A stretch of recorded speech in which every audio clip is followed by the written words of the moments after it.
What's up, everybody? Today I want to talk about three very basic but very important things to do every time you're going to go hit the record button for any reason on any project. These are little mistakes that I've seen get made from the very beginner level of people who are just starting out on sound all the way up to the top A-list major motion picture feature film side of things with people who've been doing this for decades. Everybody has made these mistakes at some point, so if you're not getting the sound that you're expecting or you're not getting any sound at all, if you check these three things first, you'll probably save yourself a lot of time. Before we get started, if you enjoy these videos, you want to support my channel, head over to alexknickerbocker.com. I've got a whole collection of sound effects that I'm curating from my personal library for your royalty-free use on any project that you're working on.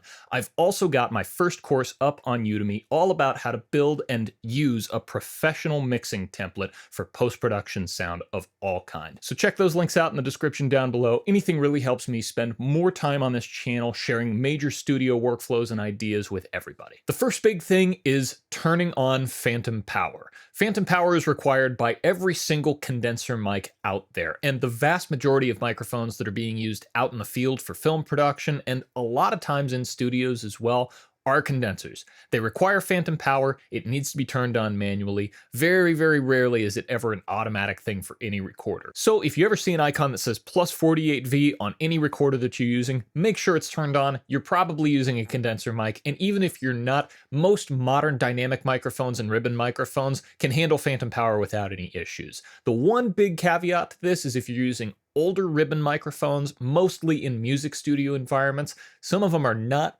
built to take phantom power, and you can actually blow up the ribbons by engaging it. So double check that you're not using a mic that's, 50 years old before you do this, but generally speaking, you have to have phantom power engaged. That's something that I missed plenty of times in the beginning of my career, and it happens at the top levels of film and television as well. I was out recording a Falcon 9 rocket launch a little while back, and one of the recordists who's been doing great work on really big shows for a long time was using a brand new recorder with brand new microphones and couldn't figure out why there wasn't any sound getting passed. We checked all the cables, we checked all the recorders, we checked all the mics, made sure that everything was working.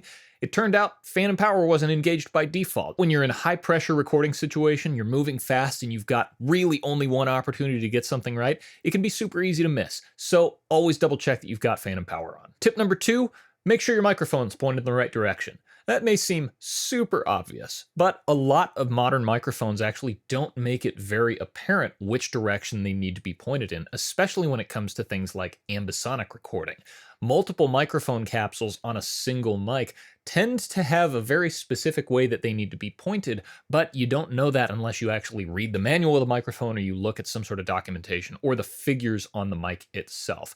Every ambisonic mic is different, and also there are plenty of microphones that are just weird shapes. I think the Sennheiser MD421 is probably a great example of this. It looks like it could be a side address microphone, and the clamp system that it uses is more built for side address mics than anything else, but the front of the microphone is actually the part that has a little plastic band with the logo on it. That's what you're supposed to point at your sound source. You wouldn't think that would sound the best, but it's how it's supposed to be used. This is also a super easy mistake to make if you've got something like wind protection on your microphone. I've been out recording with some Oscar-nominated sound effects people who've been working in the industry for decades, and because the sound protection that we were all using looked very, very symmetrical, it was hard to tell which part of the microphone was the front and which part was the back unless you physically went up to it and looked at the arrows imprinted on the Rycote windscreens. So in a hurry, it's easy to miss that sort of stuff, but obviously, it matters a whole lot, so it's a great thing to double check before you hit record. And finally, probably one of the most important things to do,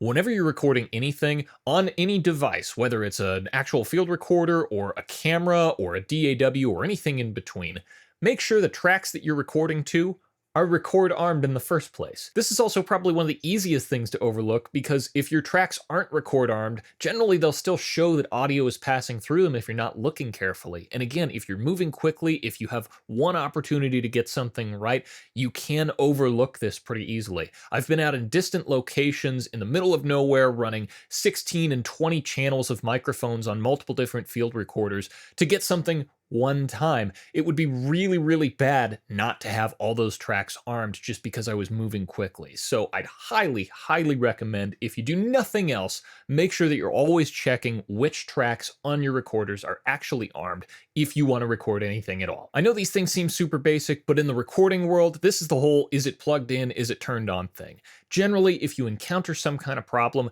checking these three things first maybe will save you a whole bunch of troubleshooting time that you didn't need to spend. Checking microphones, checking cables, making sure everything is patched in properly and everything's passing audio properly. If it just so happens to be one of these issues, you've just saved yourself upwards of a half hour to an hour of trying to figure everything else out. That being said, hopefully you guys don't run into any of these problems and all your recordings go smoothly and seamlessly the way they should. If you enjoyed this video, don't forget to hit like, hit subscribe, comment below and tell me what the craziest problem you've run into when you're recording is and how you solved it. I'm over on Instagram at AXK, so come follow me over there. And as always, thanks for watching.